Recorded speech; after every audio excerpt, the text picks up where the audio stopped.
The morning started like any other at the local shooting range. Targets lined up, regulars swapping stories, and the sharp crack of gunfire echoing in the air. That's when she walked in. No fanfare, no crowd.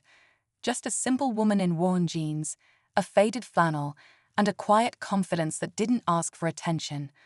A few heads turned, curious. Most didn't think twice. After all, this wasn't the place people expected surprises. But then someone sneered and told her to step aside. That this wasn't a place for amateurs. No one expected her to stay, let alone fire a shot. But she didn't argue. She didn't even flinch. She just calmly took her place, loaded her rifle, and took aim. What happened next made everyone freeze. One shot rang out, and the range went silent. Eyes turned to the digital record monitor, now shattered, its screen cracked like glass under pressure. People rushed over, jaws dropping. She had just fired a shot so precise, so powerful, that it not only hit the bullseye, it blew the range's top score clean off the board. In an instant, the story changed. Whispers turned to stares. Who was she? Where did she learn to shoot like that? And why had no one heard of her before? As the crowd gathered and questions buzzed, she simply set the rifle down and turned away, leaving everyone stunned. But what no one knew, asterisk not yet, anyway asterisk, was that this was only the beginning. Nobody knew her name. Not the instructors, not the regulars, not even a front desk guy who swore he'd seen every member at least once.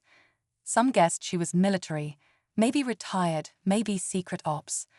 Others thought she could be a competition shooter lying low. But when they checked the sign-in sheet, all it said was Earl Thomas. No phone number, no club membership, no details. Just that. A name as quiet and plain as she seemed. But her shot told a completely different story. The man who told her to step aside earlier stood off to the side now, still watching her like he couldn't figure out what had just happened. His pride clearly stung, but even he couldn't deny what he'd seen. The record she broke had stood for 8 years, set by a national champion who once trained a light marksman. And this woman, with no gear sponsors, no fanfare, and no help, just walked in and shattered it with a single pull of the trigger. Word started to spread beyond the range. Someone posted a grainy video clip online, and by evening it had thousands of views. People were calling her the Ghost Shooter, Miss Bullseye, and other names trying to make sense of it. But there was no social media trace, no interviews, no backstory. Just a shot, a shattered monitor, and a woman who vanished before anyone could stop her. What nobody realized was, she had come there for a reason, and she wasn't done yet. A week later, she returned. Same flannel, same quiet walk. But this time, the range wasn't the same. People paused mid-shot to watch her. Phones went up, whispers followed her down the aisle. The shattered monitor had been replaced, but nobody dared to reset the record. It felt like some kind of marker now, proof that someone extraordinary had passed through. And when Al Thomas signed in again, the man at the desk pretended not to stare, but his hand shook just slightly as he handed her the clipboard. This time she didn't shoot right away. She walked past the open lanes and headed to the long-range section, usually reserved for advanced shooters and precision drills. A few former military guys were already out there, talking shop. One of them, Marcus, had clocked 20 years in the Marines and ran a private training group on weekends. He watched her approach and gave a nod, respectful but curious. She nodded back, barely speaking, and sat up. That's when things shifted. One of Marcus's students, a sharp-tongued guy named Ray, wasn't thrilled about her presence. "This isn't a tourist spot," he muttered, loud enough to hear. She didn't respond. Instead, she pulled out an old, customized rifle. Nothing fancy, just clean and well cared for. She adjusted the scope slowly, like every move had purpose. That's when Marcus noticed. The technique, the hand placement, the breathing. Whoever she was, this woman wasn't guessing. She'd done this before, maybe too many times. And it raised a question nobody wanted to ask out loud. Asterisk, What was she training for? Asterisk. By the third visit, she wasn't just being watched, she was being followed. A man in a grey hoodie had shown up not long after she signed in. He didn't shoot, didn't talk, just hung around the edge of the range, pretending to scroll on his phone while keeping her in his line of sight. Marcus noticed him first. Something about the guy's posture didn't sit right.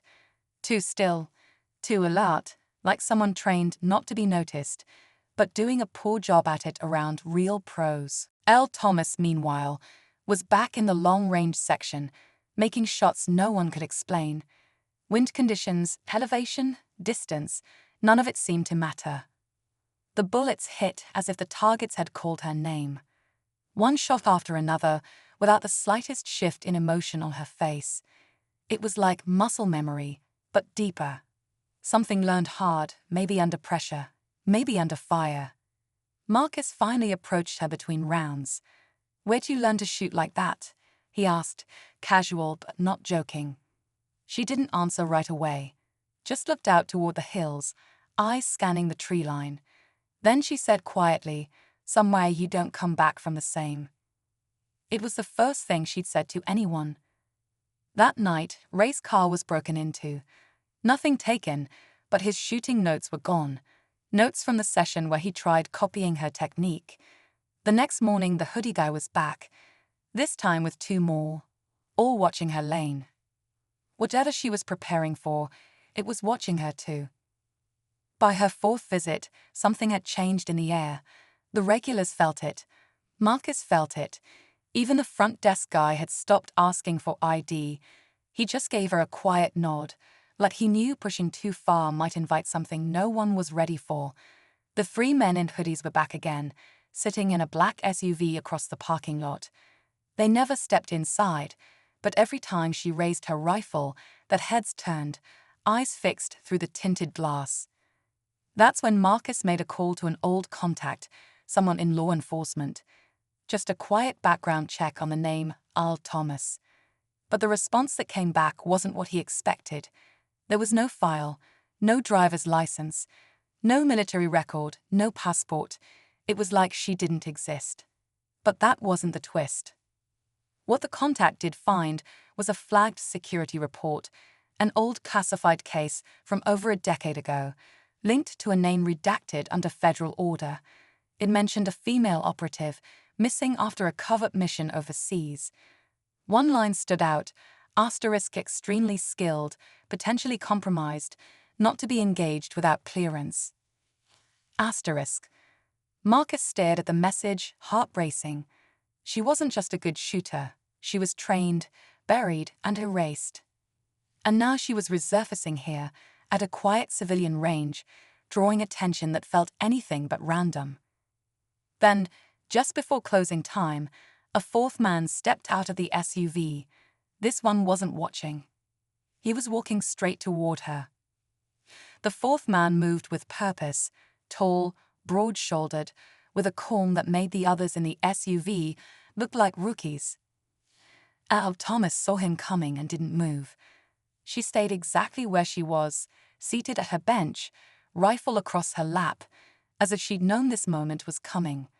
Marcus stepped out, ready to intervene, but the man held up a hand, non-threatening, slow, practiced. Then he spoke. "Lena, it's been a long time." The name hit like a dropped round. Lena Thomas. Marcus froze. That was no alias. That was her real name. And the way he said it, quiet, personal, full of weight, told Marcus everything he needed to know. This wasn't a stranger. This was someone from her past. She didn't look surprised, just tired. "You shouldn't have come." "You gave them a reason," he replied. "You broke silence, fired that shot. You knew someone would notice." There was a long pause. Then she stood.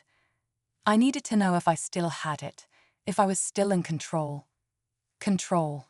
That was the word. Not skill, not accuracy, control. Because Lena wasn't running asterisk from asterisk something. She was testing herself, watching for signs that whatever happened to her all those years ago hadn't left a crack. The man gave a faint nod, like he understood. They're not here to bring you in. They're here to see if you're still a threat. And if I am, she asked. He hesitated. Then I walked back alone. But the twist came as she turned to leave. She didn't pack up, didn't say goodbye. She left the rifle behind. It was custom built, modified for someone else's hands, and tucked underneath it was a note, written in clean block letters. Asterisk, asterisk, not the target. Look behind you. Asterisk, asterisk. The SUV was empty. The men were gone. And the real threat had already gotten inside. It was custom built, modified for someone else's hands, and tucked underneath it was a note, written in clean block letters.